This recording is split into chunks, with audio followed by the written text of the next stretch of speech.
మీరు తీసుకునే అదే మందులు, అదే నాణ్యమైన మందులు, కానీ సగం ధరకే. అవును, మెడ్ప్లస్ బ్రాండ్స్ పై 50 to 80% తగ్గింపు. హలో నమస్తే, నా పేరు doctor Suresh Kumar Panaganti, pediatric intensivist, head of the department pediatrics, Yashoda hospitals, Hyderabad. ADHD, attention deficit hyperactivity disorder. అంటే మనము జనరల్ భాషలో హైపర్ యాక్టివ్గా ఉన్నాడు పిల్లవాడు అని ఏదైతే మాట్లాడతామో అది కంప్లీట్లీ నార్మల్ అయి ఉండొచ్చు, లేదా ప్రాబ్లం కూడా అయి ఉండొచ్చు.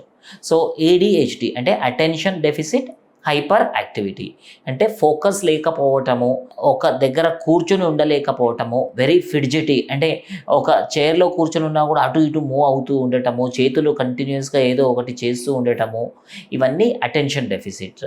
స్కూల్ గోయింగ్ పిల్లల్లో అయితే కనుక స్కూల్ టీచర్ నుంచి కంప్లైంట్స్ వస్తుండటం గమనిస్తుంటాం. అంటే పిల్లవాడి ఫోకస్ లేదు, చాలా ఈజీగా డీవియేట్ అవుతున్నాడు, ఇటువంటి లక్షణాలని అటెన్షన్ డెఫిసిట్ అని తీసుకోవచ్చు.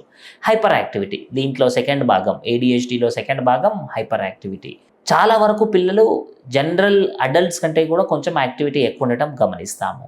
కానీ ఉండవలసిన దానికంటే ఎక్కువ ఉంటే కనుక దాన్ని కూడా ప్రాబ్లంగానే పరిగణిస్తాం.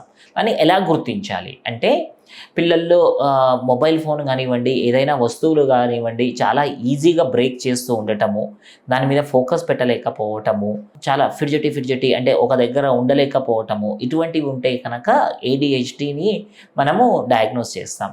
అలా అని పిల్లలు నార్మల్గా చేసే అటువంటి అల్లరిని కూడా ADHD అని లేబుల్ చేయటం ఇట్ ఈస్ నాట్ కరెక్ట్. కానీ ఉండవలసిన దానికంటే అతిగా చేయటము, కొత్త ప్లేస్ వెళ్ళినా కూడా కొత్త ప్లేస్ అనే భయం లేకుండా సిమిలర్గా బిహేవ్ చేయటము, వస్తువుల్ని చాలా తరచుగా బ్రేక్ చేస్తూ ఉండటము, ఇటువంటి లక్షణాలు ఏవైనా కనబడితే కనుక వెంటనే పీడియాట్రిషియన్ని కలిసేసి అసెస్మెంట్ చేయించటం చాలా ఇంపార్టెంట్.